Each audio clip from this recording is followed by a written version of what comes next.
अस्सलाम वालेकुम दोस्तों भाइरो तव्हां अगर पंहिंजे नाले जी शायरी ठाहिराइणु चाहियो था तो वीडियो जी एंड में मां पंहिंजो मोबाइल नंबर ॾींदुसि ऐं कुझु ॻाल्हियूं तव्हांखे ॿुधाईंदुसि जेके ज़हन में रखिजो। ॿिए जी वीडियो ॾिसी वक़्तु विञाइण खां बहितर ॻाल्हि इहा आहे तव्हां पंहिंजी वीडियो ठाहो, यूट्यूब ते अपलोड कयो, टिकटॉक ते अपलोड कयो, फेसबुक ते अपलोड कयो। अल्लाह जो हुकुम थियो देरि न आहे तव्हांजी वीडियो वायरल।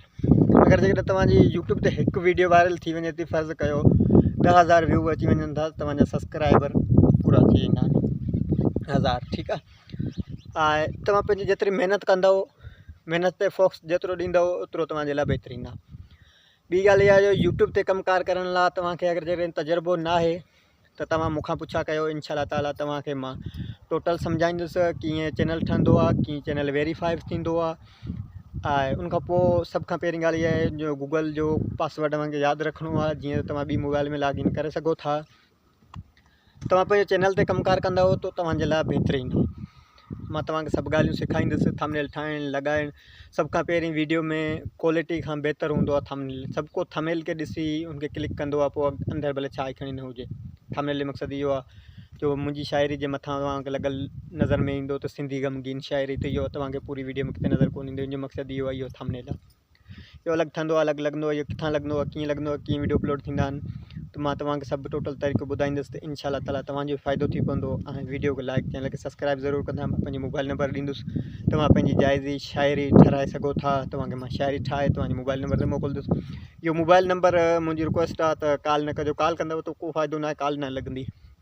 इहो मोबाइल नंबर मूं वटि हिते मौजूदु आहे, सऊदी अरब में आहियां मां। ठीकु आहे, त इन ते कॉल न ईंदी, व्हाट्सअप में आहे। व्हाट्सअप ते वॉइस कंदव, हाल हक़ीक़त कंदव, तव्हां पंहिंजो शाइरी, ॻोठ जो नालो, पंहिंजो नालो को लिखे मोकिले ॾींदव त उन ते मां शाइरी इनशा ताला तव्हांखे ठाहे ॾींदुमि। ऐं अगरि जॾहिं तव्हांजी शाइरी पंहिंजी हूंदी त बहितर ॻाल्हि आहे, त उहा मां रिकॉर्डिंग करे ॾींदुसि। तव्हांजी पंहिंजी दिलपसंदि शाइरी हूंदी, ठीकु आहे। मां त पंहिंजे हिसाब सां हूंदो रिकॉर्डिंग करे ॾींदुसि, पर तव्हांजी पंहिंजी दिलपसंदि शाइरी तव्हां मोकिलींदा त उहा बहितरीनु थींदी। इनशा ताला उमेदु आहे तव्हांखे वीडियो बहितरीनु लॻी हूंदी। वीडियो खे लाइक ऐं चैनल खे सब्सक्राइब ऐं कमेंट में राय ज़रूरु ॾींदा त मुंहिंजी शाइरियूं तव्हांखे कीअं लॻंदियूं, तव्हांखे शाइरियूं मुंहिंजियूं वणनि थियूं या नथियूं वणनि।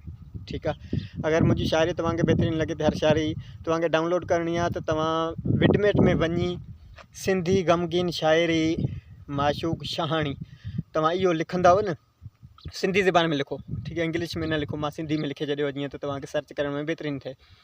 इहो तव्हां लिखंदव त फस्ट में, सभ खां पहिरियां फस्ट में मुंहिंजी आईडी अची वेंदी।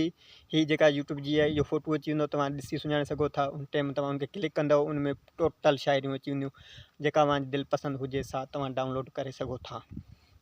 ओके, अल्लाह हाफ़िज़। हिन वीडियो सां गॾु मूंखे ॾींदा इजाज़त। मिलंदासीं नेक्स्ट वीडियो में। मां कोशिशि कंदुसि इनशा ताला हर रोज़ु शाइरी ठाहिणु, अपलोड करणु ऐं तमामु भाइरनि जी ख़िदमत में पेश करणु।